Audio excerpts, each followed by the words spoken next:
జై శ్రీరామ్. టాలీవుడ్ ఇండస్ట్రీకి సంబంధించి ఒక ప్రముఖమైన కొరియోగ్రాఫర్ షేక్ జానీ బాషా, జానీ మాస్టర్ అని పిలువబడే ఒక కొరియోగ్రాఫర్ సెక్షువల్లీ అసాల్ట్ చేస్తున్నాడు అని చెప్పి ఒక జూనియర్ కొరియోగ్రాఫర్ పోలీస్ స్టేషన్లో కంప్లైంట్ ఇచ్చినప్పటికీ ఇంతవరకు పోలీస్ యంత్రాంగం కానీ రాష్ట్ర ప్రభుత్వం కానీ దానిపై స్పందించకపోవడం చాలా దురదృష్టకరమైన విషయం.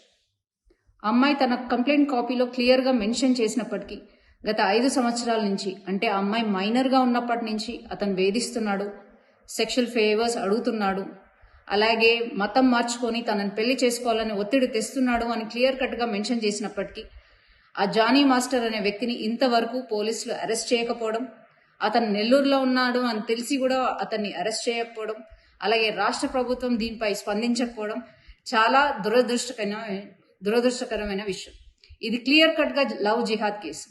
ముస్లిం అబ్బాయిలు హిందూ అమ్మాయిలను ట్రాప్ చేసి వాళ్ళ మతం మార్చి వాళ్ళని చిత్రహింసలు పెట్టే ఇదొక ప్రక్రియని రోజు రోజుకి ఎక్కువైతున్నప్పటికీ కూడా మన రాష్ట్ర ప్రభుత్వం నిమ్మకు నీరెత్తినట్టు కూర్చోవడాన్ని భారతీయ జనతా పార్టీ మహిళా మోర్చా తీవ్రంగా ఖండిస్తుంది. రోజు రోజుకి రాష్ట్రంలో అత్యాచారాలు అన్యాయాలు పెరుగుతున్నప్పటికీ మన సీఎం రేవంత్ రెడ్డి గారు, కేర్ ఆఫ్ హోమ్ మినిస్టర్ గారు నిర్లక్ష్య వైఖరిని మేము తీవ్రంగా ఖండిస్తున్నాం.